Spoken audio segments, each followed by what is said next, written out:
Welcome to the Irish Occupational Therapy podcast. This series, Series 3, is focused on using occupational therapy wisdom to support parents with their child's development. So we'll be exploring key areas such as sleep, feeding, toileting, play and communication with insights from experts in occupational therapy and other fields. Our goal is to normalise the challenges of parenting and provide practical tips and advice. You'll hear from dedicated professionals who will share their expertise and personal experiences to help you navigate the complexities of raising children. Today we welcome Teresa Foley, a Dublin-based children's occupational therapist, founder of Shooting Stars Private Clinic, and most recently the Feeding Therapist, a dedicated service offering specialised feeding therapy for children with complex feeding challenges. Teresa, you're so welcome to the Irish Occupational Therapy podcast. Thanks, ladies. Teresa, we'll kick it off with just a little bit about you, sharing how you come to have a passion in this area of specialised feeding. Okay, perfect. So I've worked for my entire career in paediatrics as a children's occupational therapist. So for the past 16 years, I've worked across a variety of settings: early intervention, autism, inpatient brain injury in Australia. And then for 8 years, I worked at the Central Remedial Clinic in Clontarf in Dublin. And I was very lucky while I worked there to be part of the specialist FEDS team. So that was feeding, eating, drinking and swallowing. And I worked as part of an amazing multidisciplinary team there. So we would have initially seen primarily children with physical type disabilities and eating and swallowing difficulties.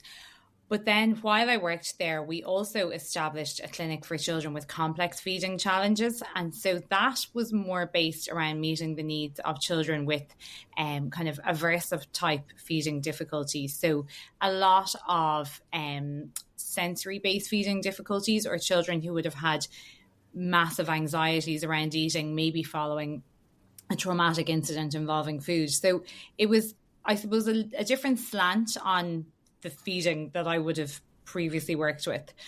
And to be honest, once I started working in this role in this area, I kind of felt as though I had arrived in terms of my clinical area, clinical interest. So this was the first time in my life that I had ever even heard of a condition called ARFID. So ARFID is avoidant restrictive food intake disorder. And once I kind of began to research that area a little bit more, I just felt like all of my interests as a children's occupational therapist had come together. So I suppose the sensory processing piece, the relationship aspect of feeding, the developmental side of things, it just was a new area for me, and I was obsessed straight away. So then, as you mentioned there, Aideen, in 2021, I set up my own private clinic, Shooting Stars in Dublin. And I still see primarily young children there, kind of 0 to 5, 0 to 6, mostly with autism. But very quickly, people started to approach me to help with their child's feeding difficulties. So that kind of prompted me then, I suppose, to see how I could meet the needs of those children and families a little bit more. And that was how in 2024 then I set up the Feeding Therapist. That sounds really interesting trajectory. I don't know a huge amount about feeding, apart from trying to keep my children alive. What are some of the common challenges that children face? How do they present to you? It's a huge area, to be honest. And I suppose if you think about feeding and eating and drinking, first of all, as an occupation, as occupational therapists, I think it's one of the most core occupations. When you think about it, we firstly obviously need to eat and drink to stay alive. As parents, when we meet our beautiful babies for the first time, one of the first things we do with our babies and our children is to feed them and to nourish them and nurture them. But then it goes beyond so much more than that. Like when you think about it, it's how do we celebrate? How do we come together with friends? How do we, for me, it's such a huge part of our lives every day. And I suppose some of the more typical things that you see initially with young children are, there's a thing called neophobia, which a lot of small children will go through initially around the age of 2. maybe 2 to 3 years. So that is where children can develop a kind of, maybe children who previously ate quite well or quite normally, if you like, can all of a sudden develop a fear of certain foods, or they can become quite restricted in their eating and then have a fear or a stress around anything that's new or unfamiliar to them. So some children will move past this stage of neophobia maybe within a year or two, and that's kind of what we expect. But certain children will, I suppose, hold on to these picky eating behaviors, and some children will go on to be, one of my own children has remained a picky eater and probably will be, but these children still will eat typically around 30 foods if you wanted to put an approximation on it. And even though they are picky eaters, they can still eat in a variety of settings. They can eat outside the home. They can do things like go to birthday parties. And even though they have their preferred range of foods, they're still able to live quite well with this restricted range of foods. If you delve a little bit deeper, then there are a small amount of children who are what we call problem eaters. And on my website, The Feeding Therapist, I do have a questionnaire, a link to a questionnaire there where you can determine if your child is a picky eater or a problem eater. And I know parents find this really useful to try and determine which their child falls into. So problem eaters then are children who typically eat quite a small amount of food. So it could be less than 20 foods, it could be less than 10 foods. In some cases, it will be less than 5 foods. And aside from the amount of food the children eat, these children generally experience quite a high level of anxiety or stress or distress about eating food which does not fall into their list of preferred foods. And for these children and their families, the impact on their whole quality of life can be huge, because oftentimes they're quite restricted in where they like to eat, or, you know, they might like to eat by themselves, or maybe they don't like to eat outside the home. So the implications for these children can be massive. And I suppose that's not even taking into account the nutritional aspect for these children. So sadly, some of these children who maybe only drink milk and might eat, for example, might eat toast and Pom Bears, that might be their entire food intake. Obviously, then there's huge nutritional implications for these children as well. And that's a massive worry for their parents. Teresa, can I just ask there about, you touched on problem eaters versus picky eaters, and I think we can all relate to that as parents. Our expectations, maybe healthy food is really important to us as adults, and we have this expectation or this maybe shame that our children then won't eat fruit, won't eat vegetables. Again, our own expectations, our standards can have a huge influence then on the actual whole overall picture, can't it? Absolutely. And that's such a good point. I think we all come to feeding and eating with our own standards, as you said, and even things like cultural norms and cultural expectations and what we've been brought up with. And every parent in the world has their own beliefs around food and nutrition and what we would hope and aspire how our children will eat and what that might look like. I will say that when you are dealing or working with a child who is a problem eater, we do have to try and abandon some of those beliefs or belief systems that we might have previously held on to. And in my clinic, all food is good food. So, and that can be really hard for some parents to let go of that thought. But for example, we celebrate all foods. We celebrate processed food. We celebrate takeaways. If a child can go to McDonald's and maybe, learn to eat chicken dippers in McDonald's, that is a huge win. So when your child falls into this category, there's no such thing as bad food. And that can be a huge mind shift set for certain parents. That is just possibly a weight lifted off parents' shoulders. Like that statement, all food is good food.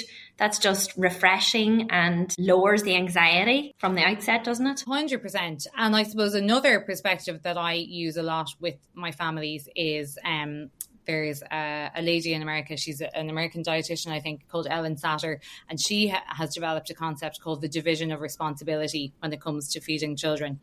And so her kind of mantra is, the parent provides and the child decides. So at the end of the day, all we can do as parents is provide the child with food which is nutritious, which is variety of food in nature, that we're not giving them the exact same food on repeat every day. But ultimately, that's as much as we can do. And it is up to the child then to decide in that moment if they feel like eating the food or how much of the food they might like to eat. And again, that can be a huge shift for parents in their thinking, because they realize then they've done as much as they can do. And that can be quite a relief for certain parents to hear. Taking the guilt away. It is heartbreaking though, isn't it, when you kind of prepare beautifully prepared, fresh food for your child and then they just reject it. It's really hard to cope with that. And that's, I suppose, where some of the fraughtness comes around mealtimes. 100%. Parents talk to me about feeding the bin, and it can be really frustrating, and it can be it's really expensive as well, actually, when you think about it, for these parents, because they're constantly coming up against the pressure of trying to help their child. We call it meet new foods, so be exposed to a variety of new foods, but oftentimes those foods are just being rejected. So there's an awful lot of stress and worry and implications for these parents. And I definitely focus on that a lot in my work, is the kind of relationship aspect of feeding difficulties between parents and children, because, there can be times when parents think, oh, look, they're just being difficult and they're just being awkward, and maybe they're possibly even acting out a little bit. And I suppose one of the things that I talk to parents about is that if these children could eat these foods, they would. And it's not an act of opposition or defiance or anything like that. It is that there is an actual problem, or sometimes an eating disorder there, which is preventing the child from eating in the way they would like them to. So considering it not from a behavioural perspective, giving the benefit of the doubt, and also acknowledging maybe differences in neural development and sensory processing differences, all of these things need to be taken into consideration to consider the child as a whole. 100%. And I suppose that's one thing that I probably have realised time and time again over the years working with this population, is that eating, even though it's something we all do every day, several times a day, it's massively complex. There's so many skills and stages, in every stage of our life, from newborn babies right up to children, right up to adolescents. It's a really complex skill, actually, to be able to eat successfully. And so that's why I think sometimes explaining that to parents, that there's a lot of different skills involved, from motor skills, fine motor skills, gross motor skills, sensory processing, even things like interoception. Coaching parents around that can be a huge aspect of my work. And that, to be fair, then often helps parents come to a place of peace and understanding when they realise how complex it can be for their child. And what is the process, Teresa, of, trying to assess? How do you determine what is behavioural, or what is a sensory issue, or what is, due to an illness or a physical condition, what's normal, for want of a better word? It's because it's so complex. How do you go about that? I suppose the first thing to say, Jen, is that in an ideal world, these assessments should always be done as part of a multidisciplinary team. And that is best practice, that you have an OT, speech and language therapist, dietitian, pediatrician, psychologist. That is the gold standard, and that is what we should always be aspiring to. And sadly, that's not a model that's afforded to a lot of therapists or families in Ireland or around the world at the moment. So I suppose I can only speak about my occupational therapy assessments in the unilateral sense, but look, that's the system we're dealing with at the moment. So my assessments are very detailed and very complex, because the whole process is so complex, as we talked about. So one of the first things that I always do, regardless if it's a child, a baby, old adolescent, I always observe what we call a feeding trial. So in most simple sense, that's me watching a child eat, but that can be quite nerve-wracking and intimidating for certain people for whom feeding is difficult. So sometimes I will ask the parents to video the child eating at home before they ever come near me, and then I'll watch that, or I'll watch a couple of videos of the child eating. If they're comfortable to eat in front of me, that's fine too.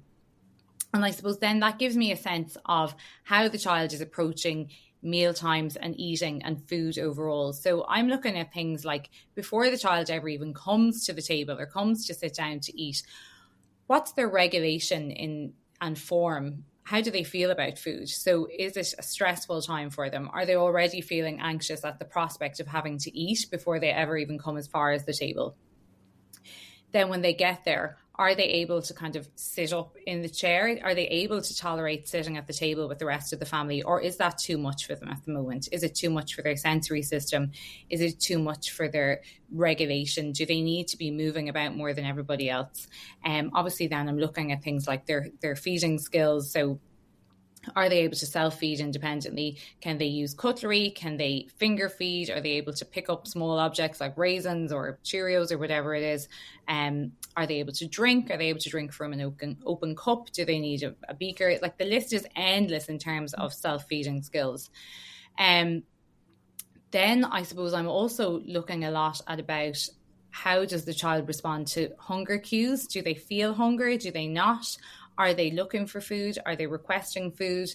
Are they eating? So I have a lot of children who come to me and they might be eating. The parents say to me, they never stop eating, but they never eat a meal, which sounds really contradictory. So a lot of children who come to me will spend their day eating, very kind of light snacks. So what often people refer to as like baby snacks, little crackers or wafers or things which don't have much nutritional value, might just take the edge off their hunger a little bit, but then they'll just move on again. And oftentimes these children don't ever sit to eat as well. So they're just kind of grazing constantly on the go. And that kind of information gives me loads of detail about where, if there are difficulties, where they might lie. After that, then I always get the parents to do what I call a food diary. So for a minimum of 3 days, I get the parents to fill out a very detailed intake of what the child ate, when they ate it. And also I like to look at the things that I call terms and conditions. So lots of children, particularly children with autism or neurodivergence, will maybe have their own preferences around eating. So they might only like to eat from the blue plate. They might only want to sit by the window when they eat. They may not want to sit in the room with anybody else in the room because maybe the smells of other people's food is too much. And those terms and conditions can actually be more impactful on how the child eats than the actual food that goes into their mouth. I also then do a very detailed parent interview, and that will look at the child's feeding history. Like, for some children, there can be cues there literally from the very early neonatal period. And then because I'm an OT, I always look at sensory processing as well, obviously, and use some kind of sensory processing measure. There are other, depending on the situation, there's other standardized feeding tools that I use as well. So the assessment process can go on for a while. Multifaceted, so complex, so individualized. Exactly. What about if there was a parent listening here, Teresa, who cannot access that level of support, that detailed OT service? Where would they start? And let's think generic, in very general terms, around a child that maybe has like a sensory issue around maybe wanting just one particular type of food, feeling safe with one particular type of food, maybe 2 or 3 variations of it. So let's say it's a beige type of diet with nuggets and chips and bread. Where would a parent start with supporting their child if that was their presentation? I suppose in the first instance, I do always ask parents just to go and see the GP, just to rule out any underlying medical cause, because there can be, nutritional imbalances or things going on. So I do always caution that. Just maybe go to the GP, get some bloods done, whatever they feel is necessary in the first instance. After that, a really good place to start is to complete some kind of tool like a food diary that I mentioned there, because that will give you a very nice objective measure of how your child's eating looks. Because we all, and myself included, sometimes we can either overestimate how much our child is eating or underestimate. And so by doing a nice measure like that, you get a good sense across different days and different environments of how much your child is eating overall. As I said, sometimes these children who are constantly grazing on the go, parents think they're eating loads, but actually it doesn't boil down to very much food overall. I'm going to give a shameless plug here for myself. Just last week, I launched a new self-paced online parent course called Magical Mealtimes. And that's available via the Feeding Therapist website. And the reason that I developed this course is because there are so many parents around Ireland and all over the world at the moment who are living with a child exactly as you described their eating. They have very restricted food preferences. Parents are terrified that their child may actually have an eating disorder such as RFID or pediatric feeding disorder, but they can't access the help, don't know where to start. And furthermore, parents are worried that the longer their child lives with these restricted eating patterns, the more entrenched they become. And parents tell me all the time that they're terrified that when their child is 30, they're still going to be living off chicken dippers and potato wedges, and that is it. So the Magical Mealtimes course has 6 different modules, and each one of those corresponds to a different aspect of eating. And I've designed it so even if you only took one module, you would still be able to implement some lovely, positive, long-lasting changes to your child's eating. And so it refers to things like sensory processing, mealtime environment and routine, looking at the hard times for children, often neurodivergent children, who will find things like transitions hard, like going back to school, like sickness, like going on holidays, change of routine. Any of those transitions can trigger eating challenges for these children. And so the course gives you lots of nice strategies on how to get through those hard times for those children and families. It doesn't replace the work of a full or the support of a full feeding team, but it definitely will help a family to get through the hard times and to maintain nice positive practices. I've signed up, Teresa, as a therapist, and I am really enjoying it. It's so practical, reassuring, and just, again, as you say, you can do it at your own pace, but it gives you a starting point so that you can lower your own anxiety around it and feel like you are supporting your child with where they are at that time. And I think as parents, sometimes that's all you need in that moment, is to know that you're just doing something to help, isn't it? Absolutely. I think that's all any of us want, is just to know that we are making a start in the right direction. It sounds like I would have loved that because there's so much guilt around what you're not doing, and the guilt around having the right kind of food, and sometimes you're just hoping that your child will put something in their mouth and eat it. And it doesn't really matter what it is. So having that kind of reassurance that actually that might be okay at times. And if I had one wish for I work a lot with parents, sometimes parents by themselves. I do a lot of parent psychoeducation, parent coaching. And if I had one wish for the parents and the families I work with, it would be to expel that guilt that they come to me with. Like, I would say almost every parent who comes to me, they say to me, oh, I haven't worked hard enough on this, or I've dropped the ball, and I've been really busy and I haven't done enough food play with them, or I haven't done enough of this. And I just say to parents, please try and leave the guilt at the door if you can, because nobody has ever caused this. These problems are eating difficulties or disorders, and they're really complex, and no parent has ever caused this. This is not something that parents have done.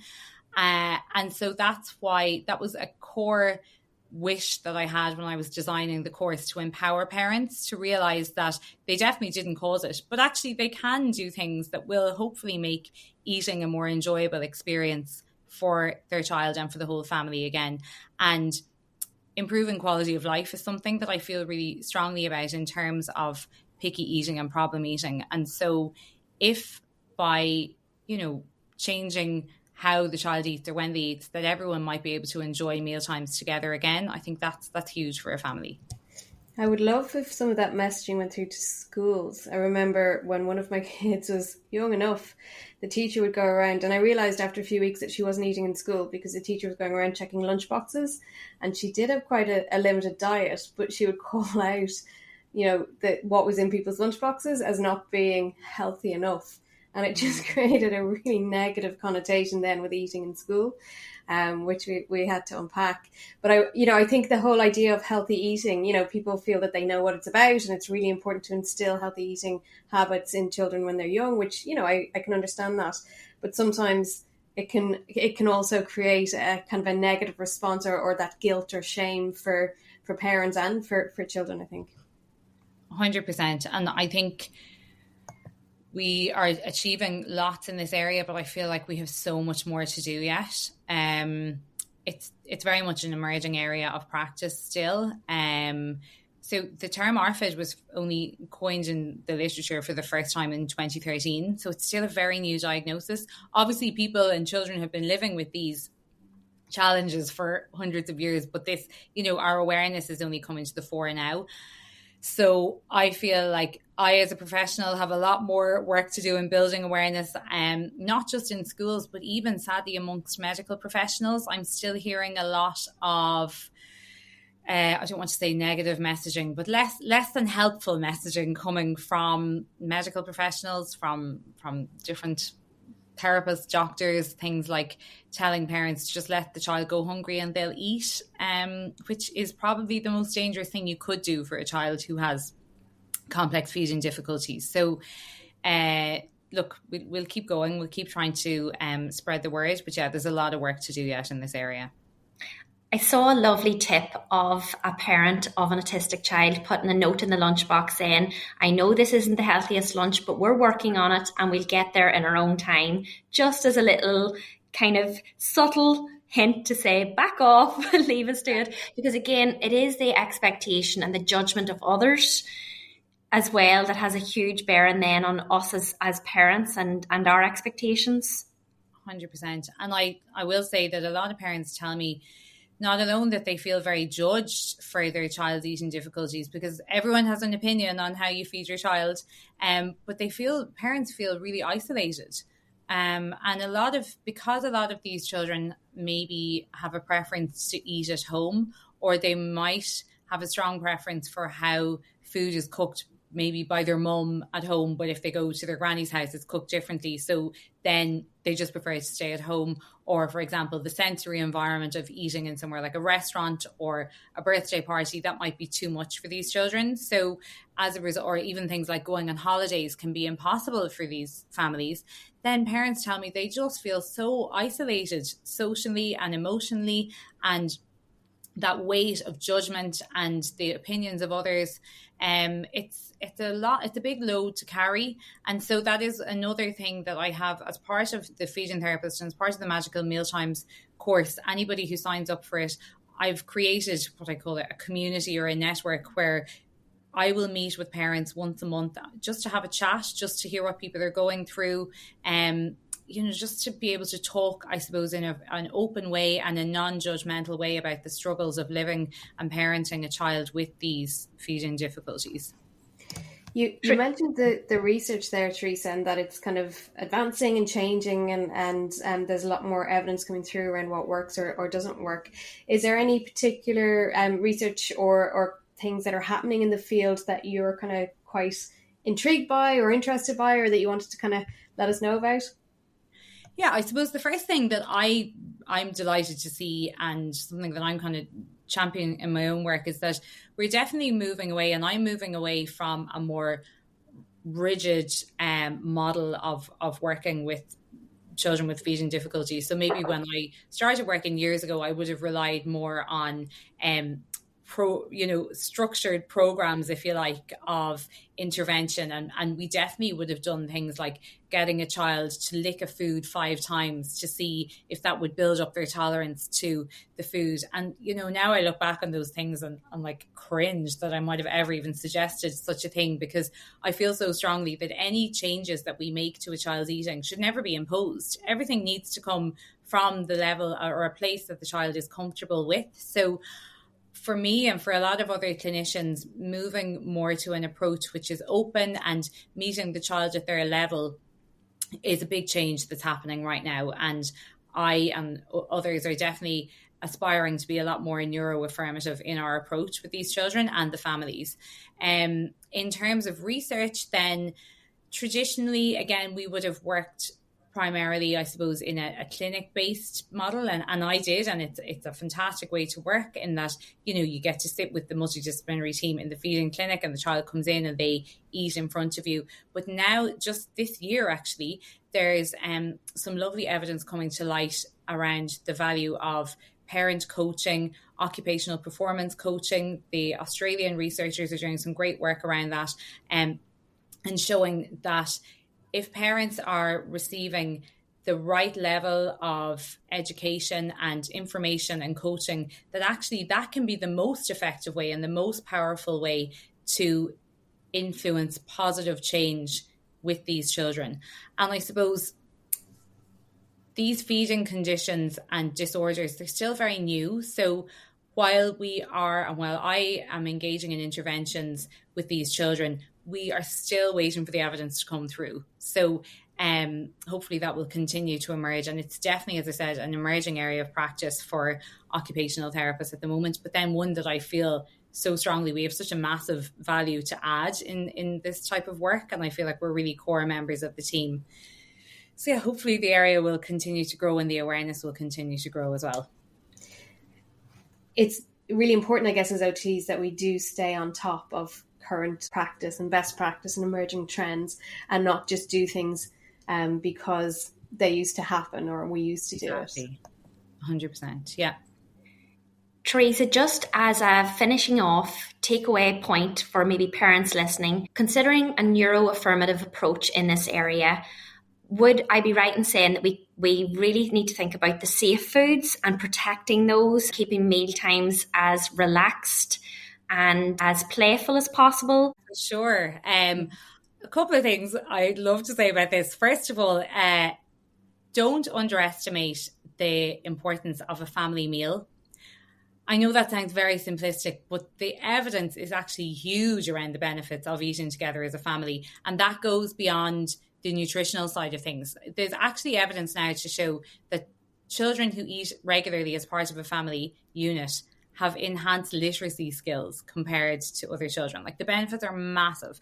And also it gives children opportunities to be exposed to foods that are maybe not part of their preferred foods right now. So I would say, if that's a huge takeaway, if it's possible for your family to eat together even once or twice a week, you are doing great work in that area. After that, in terms of meeting children where they're at, the kind of three concepts that I always remind parents are, if we're making changes or if we're influencing any type of change in terms of our child's eating habits or preferences, I tell parents to be slow, safe, and consistent. So children always need to feel security in terms of their emotional security and sensory security at mealtimes. No surprises, no hidden foods, no interfering with the, as you said, eating the safe foods, or I call them preferred foods. You never interfere with those, because then you risk losing those foods as well, which is mad. So if you only have 4 preferred foods, and then if you interfere with one of those and a child loses one, then you've got bigger problems.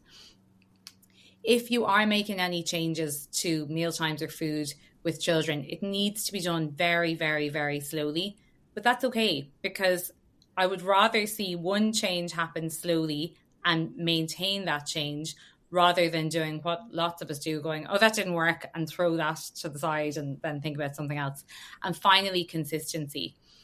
And this is particularly important for neurodivergent children that we work with. So, for example, you might do something in one way at home and the child might really like that and be really comfortable with that, but perhaps then they go to granny's house and it's different, or they go to school and obviously the environment is massively different there again. So it's trying to think about what can we achieve consistency with across different environments, and that will again contribute to the child feeling safe and secure in their eating situation. Brilliant, Teresa. A great starting point. Thank you so much for joining us today and imparting your expertise and knowledge in this area. Thanks so much, ladies. It was brilliant. Thank you. That's all for today's episode on the Irish Occupational Therapy podcast. We hope you enjoyed our discussion and found it informative and engaging. If you've any questions or comments, we would love to hear from you. You can email us at irishotpodcast@gmail.com or connect on Instagram or Facebook. And remember to subscribe to our podcast so that you never miss an episode. If you found this episode helpful, please leave us a review on your preferred podcast platform. Your feedback is important and helps us to improve the show, so please do leave it. Thank you for listening to the Irish Occupational Therapy podcast, hosted by myself, Jen Trechak. And myself, Aileen Rutledge. We look forward to sharing more insights and knowledge with you in future episodes. Until then, take care.